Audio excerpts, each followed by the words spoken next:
अब अगर रात के समय आपके घर की घंटी बजती है और जब आप दरवाजा खोलते हो तो आपको एक गुलदस्ता मिलता है जिस पे लिखा है, हम न भूलते हैं न माफ करते हैं। ये पढ़कर आप क्या महसूस करेंगे? इतिहास में जब भी जंग की बात होगी तो इजराइल का नाम जरूर याद किया जाएगा, क्योंकि इस छोटे से देश ने ऐसी नामुमकिन सी लड़ाइयां जीती हैं जिसके बारे में आप और हम तो शायद सोच भी नहीं सकते। और आज के इस वीडियो में हम एक ऐसी ही लड़ाई की बात करने जा रहे हैं।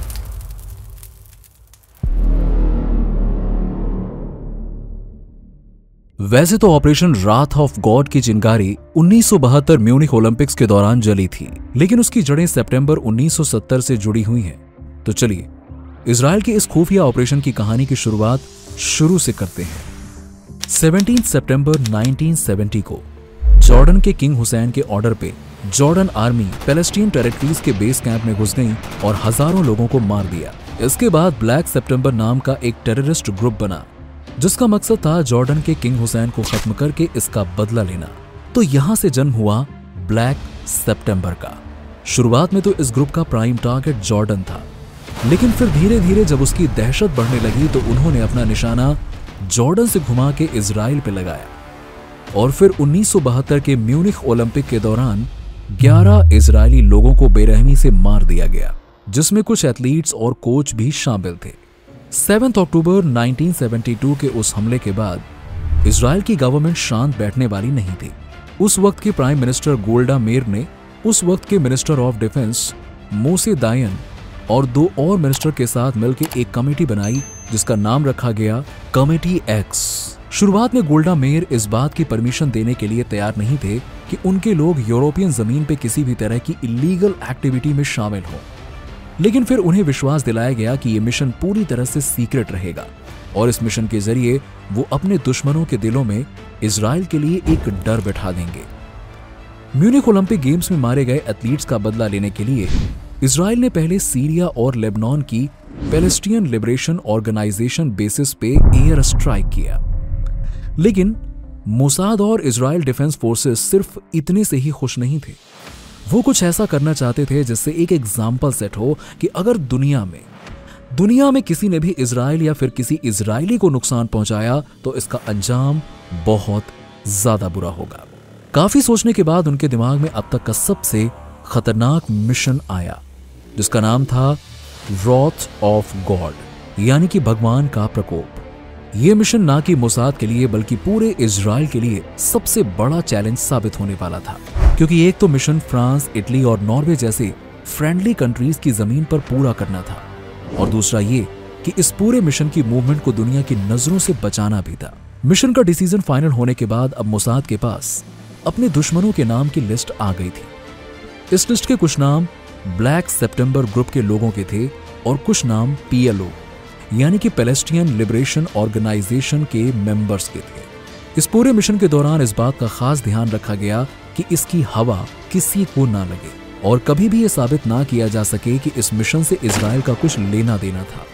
अब इजराइल अपने दुश्मनों को मारना तो चाहता था, लेकिन वो साथ में ये भी चाहता था कि उनके दुश्मनों को पता हो कि उन्हें मार कौन रहा है, लेकिन वो कभी भी ये बात साबित न कर पाए। ऑपरेशन राथ ऑफ गॉड का पहला शिकार था पैलेस्टीन के फॉर्मर प्रेसिडेंट और PLO के लीडर यासिर अराफात का चचेरा भाई वेल ज़ुएटर। अक्टूबर 16, 1972 को ज़ुएटर रोम में था। 2 इजरायली एजेंट्स लॉबी में उसका इंतजार कर रहे थे। जैसे ही ज़ुएटर लॉबी में आया कि एजेंट्स ने उन्हें शूट कर दिया। एक रिपोर्ट के हिसाब से ज़ुएटर को 12 गोलियां मारी गई थी। मोसाद का दूसरा निशाना था डॉक्टर महमूद हमशारी, जो फ्रांस में PLO का रिप्रेजेंटेटिव यानी कि प्रतिनिधि था। इस बार मोसाद ने एक जाल बिछाया। एक एजेंट जर्नलिस्ट बन के हमशारी के पास गया और उसका इंटरव्यू लेने के बहाने उसे घर से दूर ले गया। दूसरी ओर एक और एजेंट हमशारी के घर पे पहुंच गया और टेलीफोन के नीचे एक बॉम्ब लगा दिया। इसके बाद 8 दिसंबर 1972 को एक एजेंट ने हमशारी को कॉल किया। जैसे ही पता चला कि कॉल उठाने वाला हमशारी था, एजेंट्स ने बॉम्ब एक्टिवेट कर दिया। इस ब्लास्ट में हमशारी की मौत तो नहीं हुई, लेकिन वो बहुत बुरी तरह से घायल हो गया और फिर अगले कुछ महीनों में उसकी मौत हो गई। मोसाद का मानना था कि हमशारी फ्रांस के ब्लैक सितंबर ग्रुप का लीडर था और इसीलिए उसे टारगेट बनाया गया था। अब इसके बाद नंबर था हुसैन अल बशीर का। बशीर साइप्रस में फतह का एक रिप्रेजेंटेटिव था। 24 जनवरी 1973 की रात को बशीर ने सोने के लिए लाइट बंद की और जैसे ही अपने बेड पर गया कि तभी एक बहुत बड़ा धमाका हुआ। उसके बेड के नीचे एक बॉम्ब लगाया हुआ था जो कि अनडाउटेडली मोसाद ने ही लगाया था। बॉम्ब का धमाका इतना जोरदार था कि उसका पूरा कमरा तहस नहस हो गया। इस ऑपरेशन के बाद अब मोसाद की नजर थी डॉक्टर बसील पे। बसील बेरूत की अमेरिकन यूनिवर्सिटी में लॉ का प्रोफेसर था। मोसाद की रिपोर्ट के हिसाब से बसील ब्लैक सितंबर ग्रुप को आर्म्स और लॉजिस्टिक्स प्रोवाइड करता था। एक रात को बसील जब अपने घर वापस जा रहा था तब 2 इजरायली एजेंट्स ने 12 गोलियां उस पर दाग दी। यहां तक ऑपरेशन रात ऑफ गॉड सही जा रहा था, लेकिन अब आगे का काम काफी चैलेंजिंग था। मोसाद की बनाई हुई लिस्ट के कुछ टारगेट्स लेबनान में थे और जहां पर वो रहते थे वहां सिक्योरिटी काफी ज्यादा थी, इसीलिए उन लोगों को पुराने तरीकों से असैसिनेट नहीं किया जा सकता था। वो बहुत मुश्किल काम था। इस सिचुएशन को सॉल्व करने के लिए मोसाद ने एक और ऑपरेशन लॉन्च किया जिसका नाम था ऑपरेशन स्प्रिंग ऑफ यूथ, जो कि ओरिजिनल ऑपरेशन रात ऑफ गॉड का एक सब ऑपरेशन था। 9 अप्रैल 1973 को मोसाद ने अपना ऑपरेशन शुरू किया। इस ऑपरेशन में इजराइल डिफेंस फोर्स के सायरेट मटकल कमांडो के साथ इजराइल के future prime minister Ehud Barak भी शामिल थे। इस रात को लेबनान के 2 शहर बेरूत और सिडोन में काफी लोगों पर असैसिनेशन अटैक हुआ और काफी सारे हाई लेवल PLO ऑफिशियल्स मारे गए। इस ऑपरेशन के बाद अब इजराइल की नजर थी मोहम्मद बौदिया पर, क्योंकि वो फ्रांस में हुए ब्लैक सितंबर के कई सारे ऑपरेशंस का डायरेक्टर था।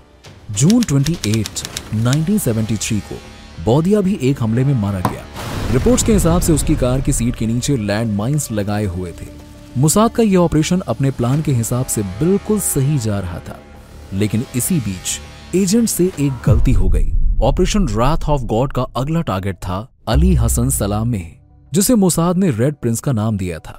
रिपोर्ट के हिसाब से सलामेह म्यूनिख में हुए हमले का मास्टरमाइंड था। म्यूनिख में एथलीट्स पर हुए हमले के 1 साल बाद मोसाद को फाइनली सलामेह के ठिकाने की एक लिंक मिली। उनकी रिपोर्ट के हिसाब से सलामेह नॉर्वेजियन टाउन लिलीहैमर में था और प्लान के हिसाब से सब कुछ सही जा रहा था। और 21 जुलाई 1973 को मोसाद के एजेंट्स ने एक आदमी को मार भी दिया, लेकिन बदकिस्मती से वो सलामेह नहीं था। वो एक मोरोकन वेटर था जिसका नाम था अहमद बौचिकी। वो दिखने में बिल्कुल सलामेह की तरह लग रहा था और इसीलिए एजेंट से गलती हो गई। इस घटना के बाद नॉर्वेजियन अथॉरिटी ने 6 एजेंट्स को अरेस्ट कर लिया, जिसमें से 2 औरतें भी थीं, जबकि कुछ लोग नॉर्वेजियन अथॉरिटी की नजरों से बचते हुए वापस इजराइल चले गए। बाद में कुछ एजेंट्स को फांसी की सजा हुई, जबकि कुछ लोगों को जेल हो गई, लेकिन 1975 में वापस उन लोगों को इजराइल भेज दिया गया।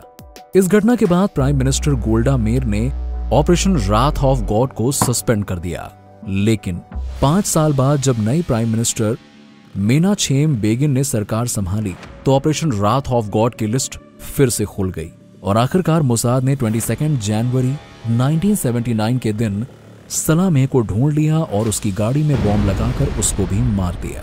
म्यूनिख में हुए हमले के 5 में से 3 आरोपियों को बाद में कुछ हाईजैकर्स ने छुड़ा लिया था, लेकिन उन्हें भी इजराइल के एजेंट्स ने उसी तरह से ढूंढ के निशाना बनाया जैसे बाकी लोगों को।